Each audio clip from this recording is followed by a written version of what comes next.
The horse stood in the fog without sound. No breath came from its nostrils. No steam rose into the cold air. It watched us with eyes that did not blink. When my daughter reached for its mane, the mud beneath it rippled. Something moved under the peat. So, before we continue, please make sure you leave a like and let us know where you are watching from. Thanks. I still remember the weight of wet wool against my shoulders that autumn in 1845 and the way my boots sank into the bog with each step. We were 12 families walking north from Glen Affric after the factors came. The rain had not stopped for 3 days. The glen had been our home for generations. My father was born there, and his father before him. The stone walls of our cottage held stories older than the kirk in Inverness. We grew barley in the thin soil and kept sheep on the high slopes. The land gave little, but it gave enough. We asked for nothing more. That changed when the new factor arrived in August. His name was MacLeish, though he came from the lowlands and spoke English better than Gaelic. He wore a black coat that never showed the mud. He rode a grey mare and carried a leather satchel filled with papers that had names and numbers we did not understand. The laird had sold the estate to a southern man who wanted sheep instead of people. MacLeish brought the order. We had until the end of September to leave. No compensation, no appeal. The cottages would be cleared to make room for blackface flocks that would graze where our children had played. Some families went south to Glasgow. Others took passage to Canada if they could scrape together the fare. My wife, Mary, and I had 6 children, the youngest still nursing. We could not afford the crossing. We could not leave the Highlands. We chose to walk north toward the coast, where her brother had a small holding near Tongue. 12 families made the same choice. We gathered what we could carry: blankets, iron pots, a few handfuls of oats, strips of dried mutton. I took my father's dirk and the small Bible my mother had given Mary on our wedding day. We wrapped everything in wool and oilcloth. The children carried bundles that weighed nearly as much as they did. On the morning we left, MacLeish and his men rode through the glen with torches. They put fire to the thatch. I watched the smoke rise from the roof I had repaired every spring for 15 years. The beams cracked in the heat. The walls stood for a while, then sagged inward. My eldest son, Angus, stood beside me without speaking. He was 14, old enough to remember, old enough to carry the weight of what we lost. We turned north and did not look back again. The path followed the old drove road through the hills. In summer, it was passable. In autumn, the rain turned it to streams of running water that cut channels in the peat. We walked in a long line, the men at the front and rear, the women and children in the middle. The smallest ones rode on, shoulders when their legs gave out. We made poor time. By nightfall of the first day, we had covered less than 8 miles. We camped in a hollow, sheltered by low birch trees. The ground was too wet for fire, but we managed to coax a small flame from dry heather we had carried in sacks. The smoke was thick and bitter. It made the children cough. We ate oatcakes and drank water from a burn that tasted of iron. No one complained. Complaint served no purpose. Murdoch Ross, the oldest man among us, sat near the fire and smoked his pipe. He had walked these hills as a drover in his youth, and knew the land better than any of us. He said we would reach Loch Mullerdock by the 2nd night if the weather held. From there we would follow the river west toward Glen Strathfarrar, and then north through the pass to the coast. It would take 8 days, maybe 9. I asked him if the path stayed clear of the bogs. He sucked on his pipe and looked into the fire. Most of it, he said. But there are places where the old peat runs deep, We will need to watch our step.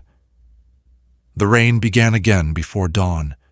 It was a fine, cold mist that soaked through wool and settled into the bones. We walked through it without pause. The hills rose on both sides, dark and featureless.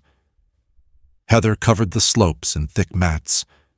The only sound was the squelch of boots in mud and the low murmur of mothers soothing restless infants. By midday, we reached the southern end of Loch Mullerdock. The water was black and still. Fog hung low over the surface and blurred the far shore. We rested on a spit of gravel and ate the last of the bread. The children threw stones into the water and watched the ripples spread and fade. For a brief moment, they forgot the cold. It was there that we first heard the sound. A low whinnying that came from somewhere in the fog. It was not loud, but it carried clearly across the water. We all stopped and listened. Horses were rare in the high glens. Most had been sold off or taken south.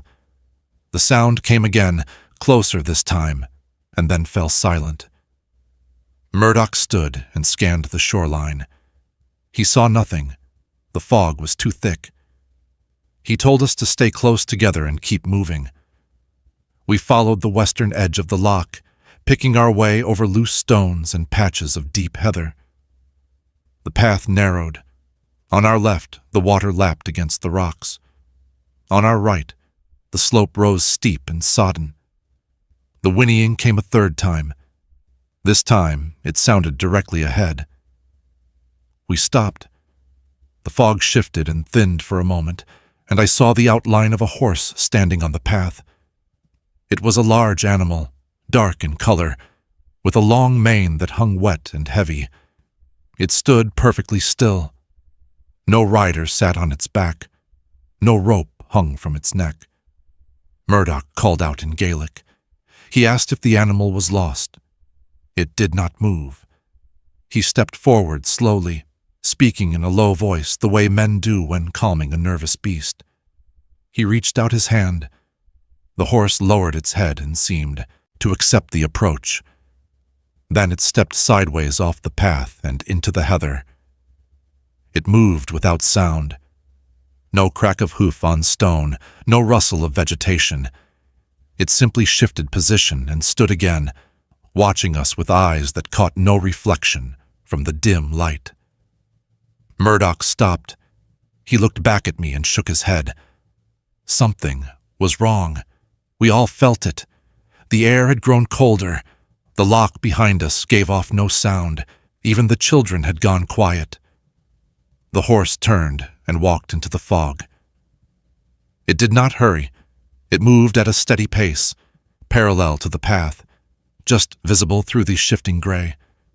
Murdoch told us to ignore it and keep to the trail. We did, but the horse followed. It stayed with us for the next mile, always at the same distance, always silent. By evening, we reached a shallow glen with a stone shieling that had been used by shepherds in the summer months. The roof had collapsed, but 3 walls still stood. We crowded inside and spread our blankets on the dirt floor. The rain had eased to a drizzle. We built a small fire in the corner and hung wet clothes on sticks to dry. The horse appeared again at dusk. It stood on the rise above the shieling, silhouetted against the gray sky. Angus saw it first. He pointed without speaking. We all looked. The animal had not moved closer, but it had not left either. It simply stood and watched. Mary pulled the children close and told them not to look at it. She said it was only a lost beast and would wander off by morning. But her voice was tight, and I knew she did not believe her own words. That night I took first watch with Murdoch and another man named Donald McKay. We sat near the doorway with our backs to the fire and our eyes on the dark slope. The horse was no longer visible, but I felt its presence. The air smelled of damp wool and peat smoke, and underneath that, something else. Something faint and sweet. like rotting vegetation. Murdoch whispered that we should not have come this way. I asked him what he meant. He said the old people used to avoid this glen. They called it the hollow of the each-uisge, the water horse, a creature that lived in the lochs and rivers and took the shape of a fine stallion to lure travelers. It would allow riders to mount, and then it would plunge into the water and drown them. The flesh was never found. Only the liver, which the creature would not eat, sometimes washed ashore. I told him it was only a story to frighten children. He did not argue. He only said that stories come from somewhere. The second day brought heavier rain. We walked through a landscape that had turned to water. The path disappeared under streams that ran ankle-deep. The peat sucked at our boots. Progress slowed to less than a mile each hour. The children cried from cold and exhaustion. We stopped often to rest, but rest brought no warmth. The horse appeared again near midday. This time it stood directly in our path. We came around a bend, and there it was. No, more than 20 yards ahead. It faced us without movement. Its coat was darker than I remembered, almost black and slick with rain. The mane hung in long strands that touched the ground. The eyes were pale, nearly white, and they did not blink. Murdoch raised his hand and we stopped. No one spoke. The horse lifted its head and made a sound that was not quite a whinny. It was deeper, more resonant, like the low note of a horn blown across water.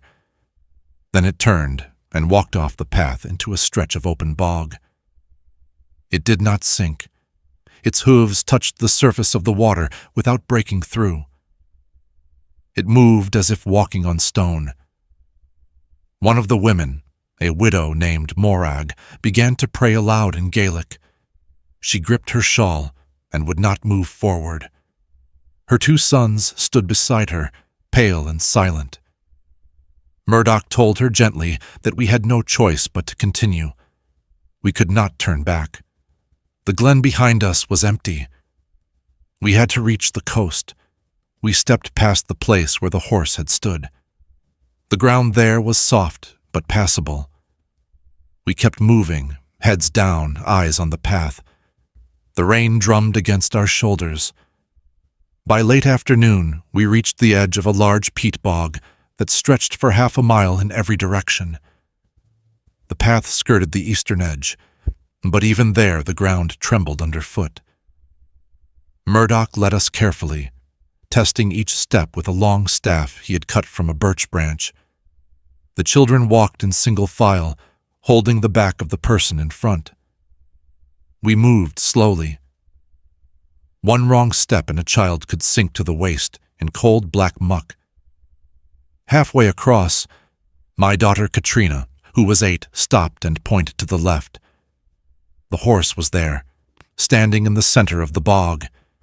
It had not sunk. It stood on the surface as before, motionless, watching. Around it, the peat stretched flat and wet, broken only by low tufts of sedge. I called her name softly and told her to keep moving. She obeyed, but her hand shook in mine. I felt the tremor run through her small body.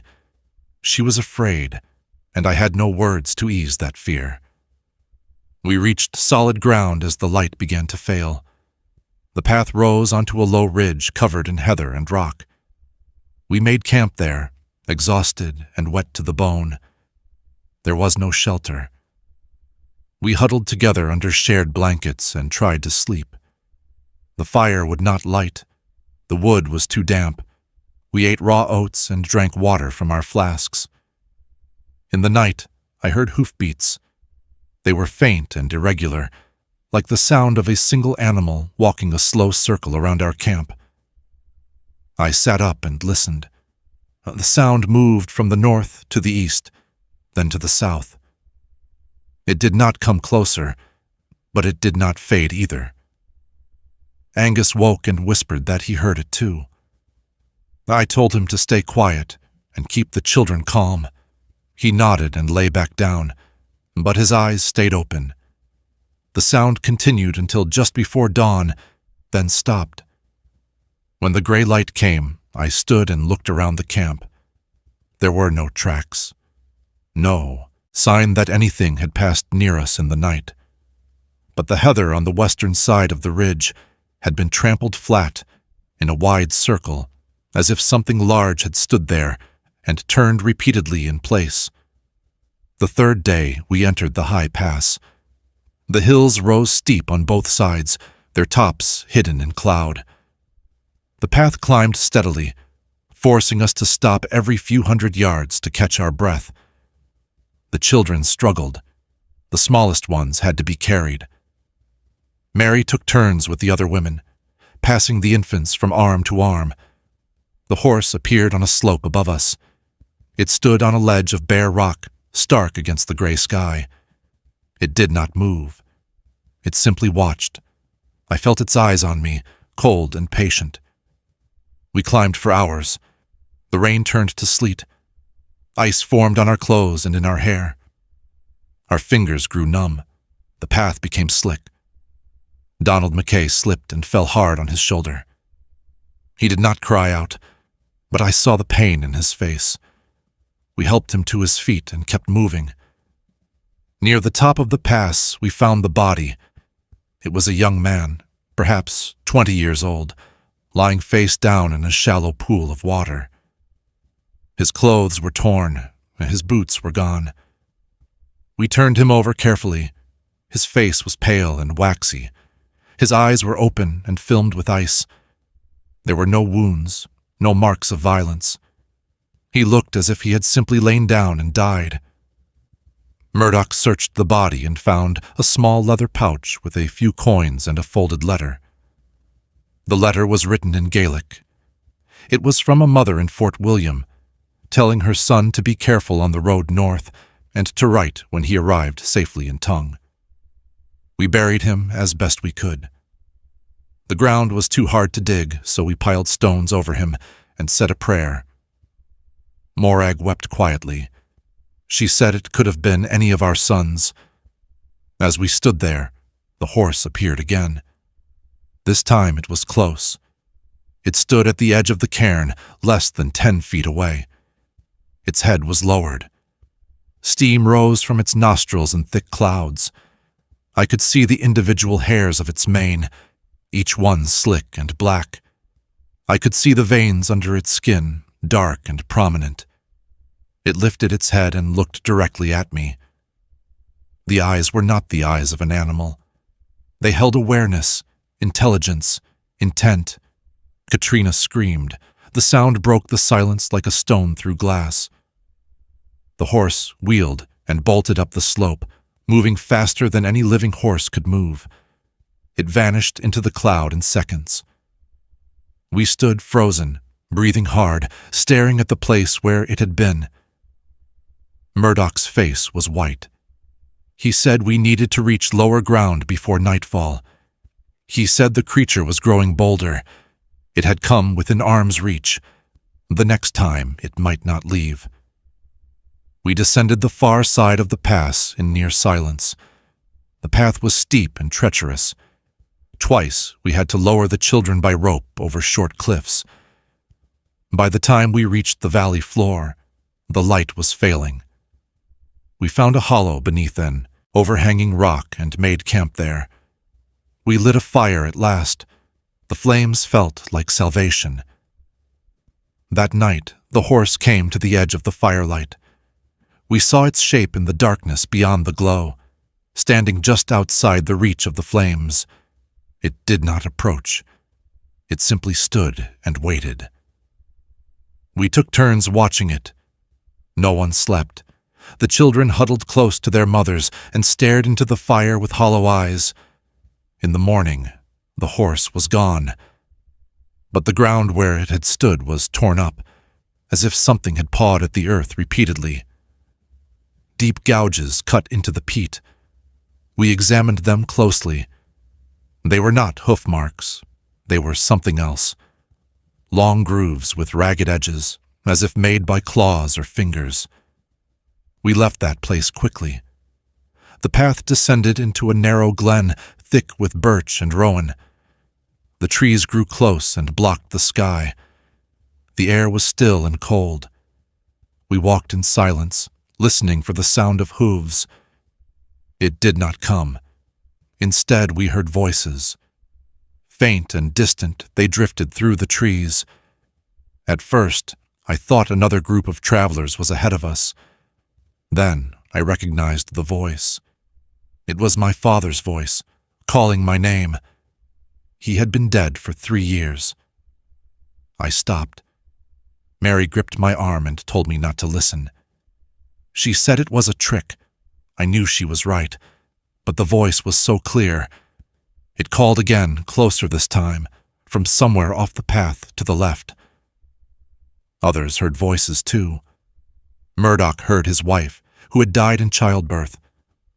Morag heard her husband. Donald McKay heard his brother. Each voice called from a different direction, always just out of sight, always familiar. The children began to cry. Angus held Katrina and told her to cover her ears. We pushed forward, ignoring the voices, but they followed us. They called our names. They pleaded for help. They asked why we had left them behind. Then we saw the horse. It stood in the center of the path ahead, blocking our way. But this time it was not alone. Beside it stood a woman in a long gray dress. Her hair hung wet and dark around her face. She did not move. She did not speak. She only stared at us with empty eyes. Murdoch raised his staff and shouted at the figures to leave us. The woman tilted her head slowly, as if listening to something we could not hear. Then she smiled. It was not a human smile. The mouth opened too wide. The teeth were too long. The horse stepped forward. Its shape began to change. The legs shortened. The neck thickened. The head broadened and flattened. The mane spread and became something like wet hair. Within seconds, it was no longer a horse. It was a thing that walked on 2 legs, hunched and massive, with arms that hung nearly to the ground. We ran. There was no thought, no plan. We simply turned and fled back the way we had come. The children screamed. The women pulled them along by their arms. I carried Katrina on my back and ran until my lungs burned. Behind us, the sound of pursuit. Not hooves, now, but heavy footfalls that shook the ground. The crashing of branches. A low, wet breathing that grew louder with each second. We broke out of the trees and scrambled up a steep slope covered in loose scree. Stones slid beneath our feet. We climbed on hands and knees, tearing skin, gasping for air. At the top, we found a narrow ledge beneath a cliff face. We pressed ourselves against the rock and waited. The creature emerged from the trees below. It moved slowly now, no longer running. It looked up at us with eyes that glowed faintly in the dim light. It opened its mouth and made a sound that was half human scream, half animal bellow. The sound echoed off the cliffs and rolled across the valley. Then it turned and walked back into the forest. We did not move. We stayed on that ledge until full dark, shivering and silent. No one spoke. There were no words for what we had seen. When the first stars appeared, Murdoch finally whispered that we needed to move. We could not stay on the ledge. We had no food, no water, no shelter. We had to reach the river. We climbed down in darkness, feeling our way over the rocks. At the bottom, we found the path again and followed it west. We walked through the night without rest. Every sound made us freeze. Every shadow looked like the creature, but it did not return. By dawn, we reached the River Farrar. The water ran fast and clear over a bed of smooth stones. We drank until our bellies ached. We washed our faces and hands. The children sat on the bank and stared at the water with dull eyes. They no longer cried. They were beyond crying. We followed the river north for 2 days. The path was easier here, and the rain had stopped. The sky cleared. We saw the sun for the first time in a week. It felt like a gift we did not deserve. The creature did not appear again during those days, but we felt it watching. At night, we heard sounds in the distance, splashing in the river, movement in the heather. Once, I woke to see hoofprints in the mud near our camp. They led to the water's edge and stopped. On the 6th day, we reached the village of Strathcairn. It was a small place, no more than a dozen cottages and a kirk. The people there took us in. They gave us hot broth and dry clothes. They listened to our story without interruption. When we finished, the village elder, an old man named McRae, nodded slowly. He said we were not the first to see the each-uisge in those hills. Others had encountered it during the clearances. It fed on desperation. It hunted those who had nowhere else to go. It appeared as something desirable, a fine horse, a lost loved one, a safe path, and then it revealed its true nature. He said we were fortunate to escape. Most who met the creature did not return. He showed us a small cemetery behind the kirk. 7 graves, all from the past 2 years. All travelers heading north. All found drowned in shallow water with no marks on their bodies. We rested in Strathcairn for 3 days. Then we continued north to the coast. The final stretch was hard, but the creature did not follow. We reached Tongue in early October. Mary's brother gave us shelter in his byre. It was cramped and cold, but it was dry. The children slept on straw and slowly began to recover. Not all of us made it.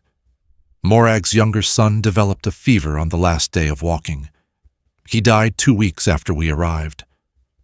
We buried him in the churchyard at Tongue. Morag did not speak for a month after that. Donald McKay's shoulder never healed properly. He could not lift his arm above his chest. He found work mending nets, but the pain stayed with him until he died 5 years later. Angus grew hard and silent. He left for Glasgow when he turned 16 and never returned to the Highlands. I received 1 letter from him. He said he wanted to forget the land that had driven us out and the thing that had hunted us through the glens. I understood. I am 73 now. I have not walked those glens since 1845. Mary passed 10 years ago. Katrina married a fisherman from Durness and has children of her own. She does not speak of that journey, but sometimes I see her staring at the moor with a look I recognize. Murdoch died in 1852. He told me once that he still heard the voices calling in his dreams. The creature may still walk those high places. I do not know.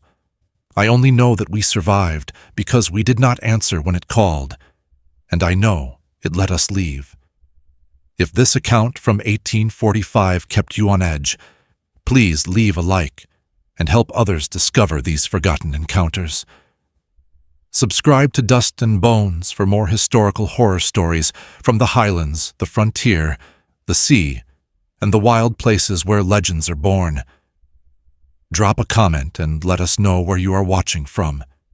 Next time, we explore the Appalachian tunnels, where railroad workers encountered something that should have stayed buried. Until then, stay curious, and remember that the old warnings were given for a reason.